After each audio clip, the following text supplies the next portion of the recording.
ద్వితీయోపదేశ కాండము 11వ అధ్యాయము 11వ వచనం. మీరు నది దాటి స్వాధీనపరచుకుంటూ వెళ్ళుచున్న దేశము కొండలు లోయలు గల దేశము, అది ఆకాశ వర్ష జలము త్రాగును, అది నీ దేవుడైన యెహోవా లక్ష్యపెట్టు దేశము.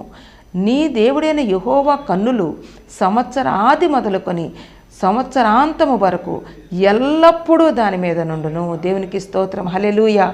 మీరు నది దాటి స్వాధీనపరచుకున్నటకు వెళ్ళబోచున్న దేశము ఎటువంటి దేశం అండి?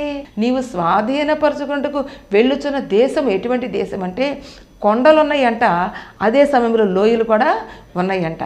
కొండలు లోయలు గల దేశము. మానవుని జీవితాలలో ప్రతి సందర్భంలో కూడా మనకు ఒక పక్కన కొండ కనపడుతుంది, ఆశీర్వాదకరమైన జీవితం కనపడుతుంది.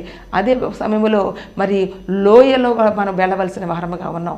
లోయలలో వెళ్ళినను కొండలలో వెళ్ళినను నువ్వు దేవునిని మర్చిపోయేవానిగా ఉండకూడదు. ఎందుకంటే దేవుని వాక్యం చెప్పబడుతుంది, అగాధ జలములలో నుండి యెహోవా మనలను చేయి పట్టుకుని లేవనెత్తేవాడు. చేయి పట్టుకుని లేవనెత్తి ఏం చేస్తాడు? అందరినీ శిఖరం మీద దేవుడు ఎక్కిస్తాడు. దేవునికి స్తోత్రం, హల్లెలూయా. అందుకే దేవుని వాక్యం చెప్పండి, ఉన్నత స్థలం నుండి చేయి చాపి నన్ను పట్టుకొని మహాజలరాశులలో నుండి తీసాను.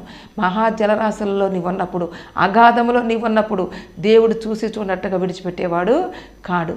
ఆ దేవుడు ఏం చేస్తాడంటే, ఉన్నత స్థలములో ఉన్నటువంటి దేవుడు, సియోనులో సింహాసనాసీనుడైన దేవుడు, ఆయన నీ కొరకు నా కొరకు ఏం చేస్తాడంటే చేయి చాచి నిన్ను నన్ను పట్టుకొని ఏం చేస్తాడు?